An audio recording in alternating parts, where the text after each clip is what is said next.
I'm going to let you know how to be hot as fuck, but I'm going to give you a warning with it. Mystery, seduction, anything that is alluring has two factors to it. One is it's highly magnetic, so the energy of it brings them in. The second one is that you cannot take energy out, in which case they'll show us talking too much, doing too much, thinking too much, not being present. So you're taking energy out, which is not going to enable for you to be magnetic and bring it in. The second factor about seduction is in its pacing, because it is so confident and it's looking to see if it wants. It's observing, like to see which candy, which chocolate out of the box of chocolates, like, do you want? It takes its time because it knows it has a selection of many. And so it moves slowly. Just like any man who's very, very wealthy and walks into a building, have you ever noticed there's no barriers? There's no boundaries. His presence is a boundary. And if anything, his hands are behind his back as he walks slowly, looks at the place because he knows he could buy.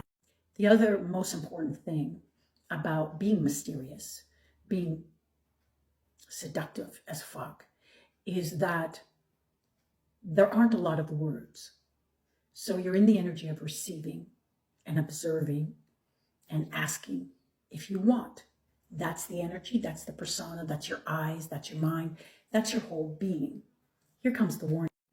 If you do this, slow biz, not talk, move slow, look, pause, all these things that are being talked about in other vids with these women trying to teach you the art of seduction.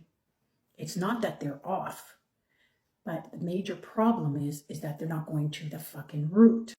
It's like you wearing a costume on Halloween of an empress, but the whole way you walk is clunky. And maybe with the headgear and all that gown thing, it makes you walk in a certain way because you become that character. But the problem is that once you get immersed with the guy, once you get familiar with the guy, you go back to how you naturally are. So this facade can't be kept up because it's not taken at the root seriously. The root is that if you're in masculine energy overdrive, you will have to talk a lot. You will have to talk fast. You'll have to be scattered in your mind, because being masculine energy dominant as a woman, it is always in survival mode because it's linked to the brain. So if you're in survival mode, you're always scanning your environment and or the person because you're always in fear. You'll get conned or manipulated. It's a survival thing. And so you're never at ease to go slow because life has your back, because the universe is your back, because there's all this magic here about making things happen, because you are plugged into universe. So you are aligned with your feminine energy and all this insight and magical, alluring capabilities, which is universe. We're talking cosmo magic, like real shit, is all funneling in through you. So you can do the outer trappings type of things. You can do the costume and you can go to the ball, but at some point midnight's going to strike and you're going to go back to how you really are, coming from a place of fear, of not enough. You're going to do too much, do too soon. And when you are like this and is not really who you are, you're going to attract a player who acts a certain way, but that's not really who they are.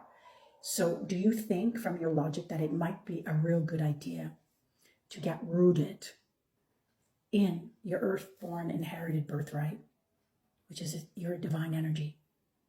Because it is divine. Empress energy is very lethal and is very, very important for planet Earth, not just for the men, but for the whole planet. Think about that clout that is part of your nature if you don't throw your fucking vagina out the door and plug into a male energy and now act like all male and shit. Just heads